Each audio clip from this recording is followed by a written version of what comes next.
On this episode of Motorvate's Do-It-Yourself Garage, we're going to add yellow turn signals to a G37 sedan.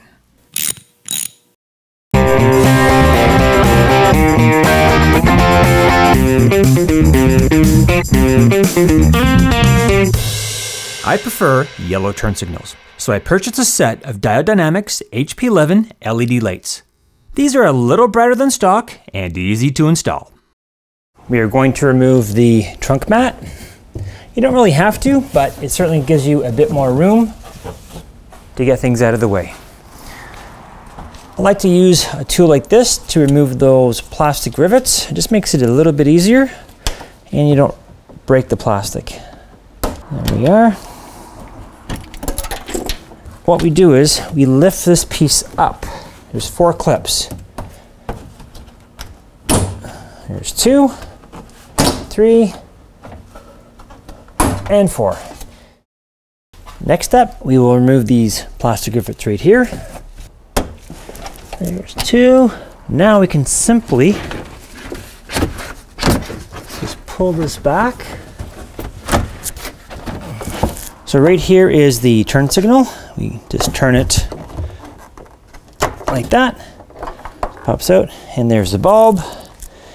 We remove the bulb. We take our LED turn signal, we put it in. Before we go any further, we have to make sure it's not in backwards. So I've got the 4-ways on and it's not flashing. So now we know the polarity is backwards. They don't work if they're the wrong way. Nothing's damaged, they just don't work. We'll just take it out and turn it over 180 degrees. Put it back in, and then I'm going to put on the 4-ways again. We have a flashing light, so that's good. Put this in. Turn it to get a nice click. Now the next thing we have to do, we have to put in resistors. The reason for that is LED bulbs take much less current, and that is how the car detects if you have a burnt out bulb. And they let you know by a fast blink. For example, let me show you. I'm just gonna get in the car, turn it on. So there you can see, it started off slow, but then it sped up to the hyper blink. Right here is a 6 ohm, 50 watt resistor.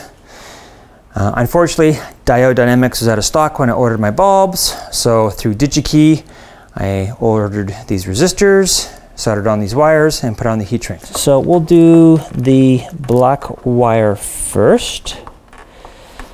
And we'll get that in there straight. Like that.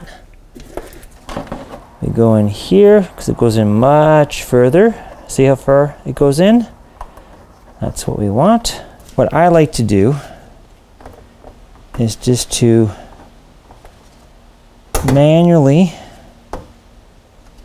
just squish it together like that, and then click this over like so. Give it a good tug, nothing's going to come loose. That's all good. We'll now do the other one. We'll put that right here, get it lined up, and put this end here, and again you can see how far it goes in, so we know it's going to be part of the splice. Okay, get these pliers in. There we go, it's nice and flush. Give it a tug, everything's good. Flip that over. Okay, now while everything's hanging there, I'm gonna go back to the car, turn it on, and there you go. We have a normal flash rate. This resistor, we can just sort of just tuck that right there. That should be just fine. Oops, that popped off. We'll get that. There we are. Good click is always good. That's back together. We can now put this back like this. Of course, the other side's done the same. We'll put this in here. Again, we got our 4 clips. So we get it lined up, and then that's all good. This is all tucked in here. That's all tucked in there. You take these plastic rivets, wiggle them around. There's one, two, there's that one there, that one there.